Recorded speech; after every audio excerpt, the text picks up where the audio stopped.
Jadi kalau gini, Anda kalau bekerja, saya, Anda, kita bekerja, kan dapat gaji ya? Gaji. Ya, itu bahasa Arabnya gaji. Sekarang ada yang menyebut ratib. Ratib. Pokoknya disebut ujrah. Pokoknya yang harus dibayar. Makanya kalau Anda ke Timur Tengah itu naik taksi, ada tulisan atasnya taksi ujrah. Ya, bukan punya si ujrah. Nanti kalau ke Mekah naik taksinya punya si ujrah, si ujrah punya banyak taksi. Ya, bukan. Itu taksi bayar. Bukan gratis, bukan free. Jadi begitu Anda keluar menggunakan jasanya, bayar, berikan pokok dari jasa yang telah dia kerjakan. Perhatikan baik-baik. Teman-teman sekalian, ketika Anda bekerja dalam urusan dunia, Anda mendapatkan ujrah. Nih bayar, 10 dinar, 10.000 rupiah, sekian, sekian, sekian. Ketika Anda kerjakan untuk misi akhirat supaya bekal untuk pulang, bukankah 10 juta ditabung, tabung, bikin rumah kan? Beli pakaian yang elok, beli kendaraan. Sama persis Anda sholat itu diberikan juga bayarannya, diberikan juga pokok pemberiannya. Anda puasa diberikan pokoknya, baca Al-Quran dikasih bayarannya, namanya pahala. Dalam bahasa Al-Quran disebut ajrun namanya. Dunia ujrah, akhirat ajrun. Lahum ajrun ghairu mamnun. Ajrun. Berapa ukurannya? Minimal 10. Turun Quran surah ke-6 ayat 160. Ya, kita keluarkan supaya terukur. Ya. Setiap pekerjaan dunia menjadi nilai akhirat punya poin. Pekerjaannya disebut hasanah namanya. Ya. Amal solehnya disebut hasanah. Siapa yang mengerjakan di dunia pekerjaan punya nilai akhirat, amal soleh namanya hasanah. Setiap hasanah punya poin 10. Man jaa bil hasanati falahu asyru amthaliha. Siapa yang mengerjakan perbuatan di dunia dan punya nilai akhirat, bekerja dikerjakan karena Allah mencari yang halal. Tuliskan poinnya. Salat, tuliskan poinnya. Setiap pekerjaan 10. Hitungannya 1 keduanya 500 tahun, 2 ketiganya 500 tahun, 3 keempatnya 500 tahun. Jadi jangan menghitung 1, 2, 3 terlalu sedikit. Ya. Di hadis Muslim saya sering katakan ke masjid saja dapat 25 poin baru nyampe. Jarak 1 kedua 500 tahun. Jadi kalau ada yang tidak sholat dalam sehari, 1 kali sholat kehilangan 10 pahala kali 500 tahun. Dia kehilangan pahala 5.000 tahun. Ya, dosanya berapa? Nah, makanya sering kita bermohon begini, ya Allah, jadikan semua perbuatan duniaku punya nilai akhirat supaya ditampakkan di akhirat. Di hasanah dunia ini akan ditampakkan saat dihisab di akhirat. Makanya sering kita katakan, ya Al-Baqarah ayat 201, wa minhum may yaqulu rabbana atina fid dunya. Ya Allah, jadikan semua kegiatan duniaku hasanah. Namaku sudah hasanah ya Allah. Perbuatanku belum tentu. Ya sudah suami namanya Hasan, ya istri Hasanah, anaknya Husna, ya kan? Yang laki-laki Husain, tuh. Semua kumpul, tapi kalau pekerjaannya tidak demikian menjadi amal soleh, nggak terkumpul ini. Ya, dan akhirat pun nampakkan lagi hasanahnya. Maka diteruskan ayatnya, wa fil akhirati hasanah. Makanya saat di akhirat itu ditampakkan, faman ya'mal mithqala dzarratin khairan yarah. Ya, makanya kalau mau mithqal, yang khairan yarah. Jangan yang syarran yarah. Ya, pada yang baik-baik, miskol tahajud, miskol untuk baca Quran, ya, miskol untuk bisa tilawah, miskol untuk mengingatkan puasa sunnah, itu khairan yarah. Ya, miskol pada yang tidak bagus, tinggalkan, itu syarran yarah. Ini balik sini. Maka dapat kita nilai ini, kembali kepada Allah, kumpulkan semua ini. Tinggal nanti, tergantung Anda mau punya rumah di yang mana daerahnya. Komplek yang elit. Di Indonesia, di sini Jakarta ada Pondok Indah. Ada beberapa tempat-tempat yang lainnya, elit kalangannya, Menteng, dan seterusnya. Maka di surga pun ada komplek yang elit-elit. Ada Firdaus, ada surga Aden, ada macam-macam. Tinggal Anda cari bekal yang serius, turunkan kemudian ke bumi. Cuman sayang, dari sekian waktu yang Allah berikan disebut dengan ajal, menjadi batasan kita untuk beramal. Setiap kita dibatasi oleh waktu. Seperti Anda pun bekerja dunia, bukankah ada waktunya? Waktu produktif untuk bekerja, setelah itu ada masa pensiunnya. Dalam bahasa Arab, sesuatu yang kita kerjakan dengan batas dan setelah hilang batasnya, selesai aktivitasnya, disebut dengan ajal namanya. Maka Allah membuat ketentuan, kita pun tidak abadi di bumi. Setiap kita punya batas waktu, kalau selesai dinas kita dan pulang kita untuk mempertanggungjawabkan semua yang kita kerjakan di sini. Maka turun Quran surah ke-7 ayat 30 berapa? 4 untuk menggambarkan ini. Walikulli ummatin ajal fa idza jaa ajaluhum la yastakhiruna sa'ata wa la yastaqdimun. Setiap umat seluruhnya tanpa kecuali itu pasti punya batas waktu untuk beraktivitas dan selesai pulang. Aktivitas kita ketika bergerak mencari kehidupan ma'isyah, pekerjaannya disebut dengan asya. Diingatkan kalau harakat fathah turun ke bawah kasrah artinya selesai harakatnya, hilang pekerjaannya. Dari asya menjadi isya. Setiap hari diingatkan kita dengan sholat isya. Hei, seaktif-aktifnya Anda, sesibuk-sibuknya akan selesai semua itu. Dan semua kita akan pulang. Bukankah setelah isya kita terpejam? Itu kan latihan. Makanya dalam doa saat akan tidur jadi disebutkan bisikallahumma amutu wa ahya. Ada riwayat lain ahya wa amut.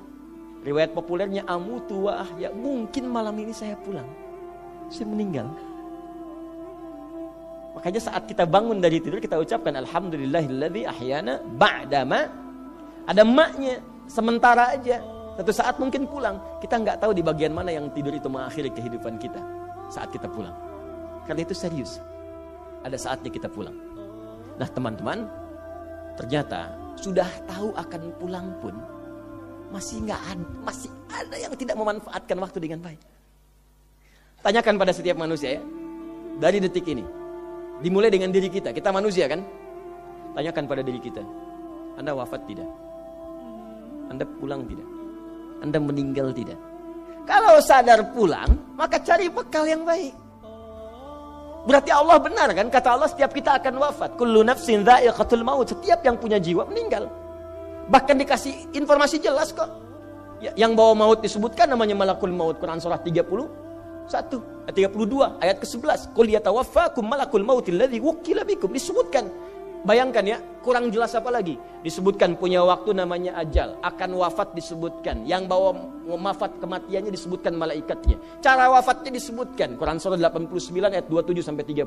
Ya ayyatuhan nafsul mutmainnah, itu yang tenang. Yang dahsyat dipukulin malaikat juga ada.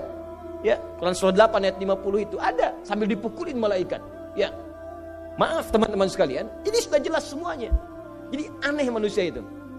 Sudah tahu akan meninggal, tahu ada kenikmatan, ada siksaan, tahu ada surga, ada neraka, tahu ada kenikmatan kubur, ada siksa kubur. Kenapa masih main-main juga?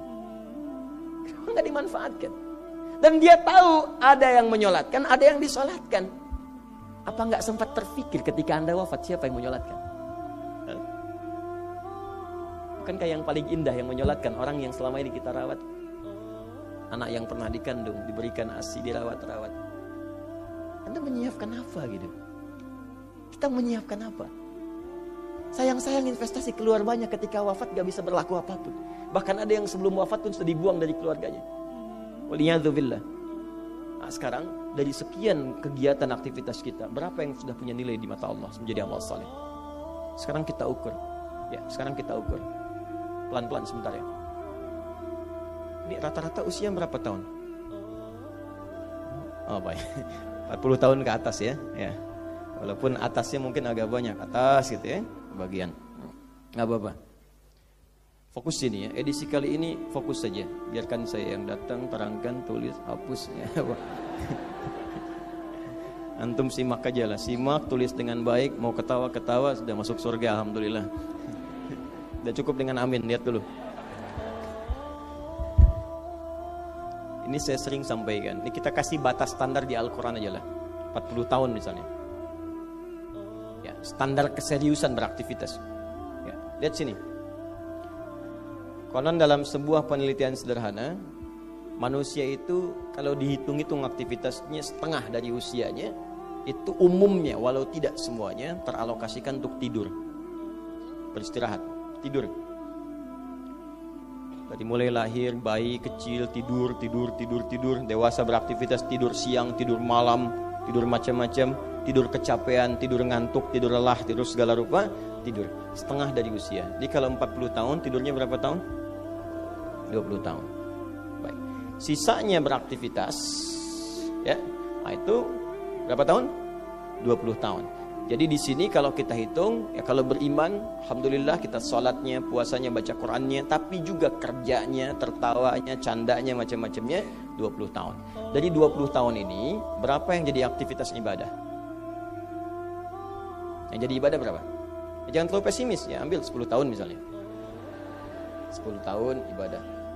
Nah, jadi di sini adalah sholatnya, baca Qurannya, puasanya, dan sebagainya, sedekahnya, infaknya. Apakah semua ibadah itu langsung diterima? Belum tentu. Syaratnya ikhlas. Wa ma umiru illa liya'budullaha mukhlishina lahuddin. Quran surah 98 ayat 5. Pertanyaannya, dari ibadah yang kurang lebih 10 tahun ini, berapa tahun yang ikhlas? Ya, ambillah tengah-tengahnya 5 misalnya kan? 5 tahun. Ini yang ikhlas, insya Allah. Yang ikhlas kurang lebih 5 tahun. Jadi usia 40 tahun ini, yang produktif amalan yang kurang lebih harapan kita diterima oleh Allah insya Allah 5 tahun. Dosanya berapa tahun?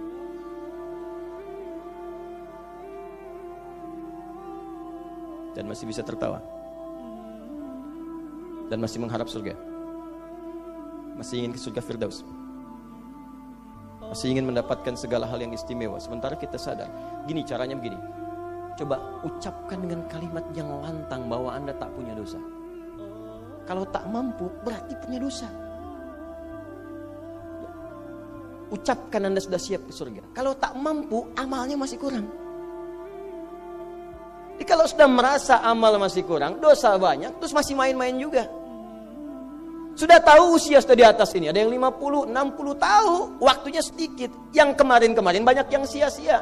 Jadi kalau yang kemarin-kemarin kurang, masa sisanya masih dikurangi juga?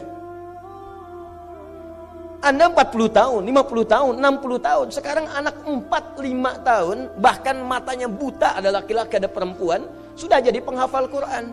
5 tahun hafal Quran. Belum baligh. Dan berharap punya bekal di hadapan Allah. Kemarin sahabat saya, Syekh Ali Jabir, ya, datang ke Bekasi. Cerita tentang Kaila, anak 5 tahun, mata buta. Murajaah hafalan Quran sehari 5-7 juz. Dikatakan oleh beliau, Kaila, apa enggak capek terlalu banyak? Kamu kan punya uzur di hadapan Allah. Allah Maha memahami keadaan kamu. Apa enggak lelah? Saya malu justru kepada Allah kalau kurang daripada itu. Anak 5 tahun mengulang hafalan Quran setiap hari 5-7 juz, dan malu kalau kurang di bawah itu sebagai bekal untuk menghadap Allah. Anda diberikan kesempatan sampai lebih daripada 50 tahun, lebih daripada 40 tahun, lebih daripada 20 tahun. Dan sampai kesempatan itu, sampai hari ini pun untuk baca pun belum punya waktu. Dan Anda mengharap surga, Anda siapa?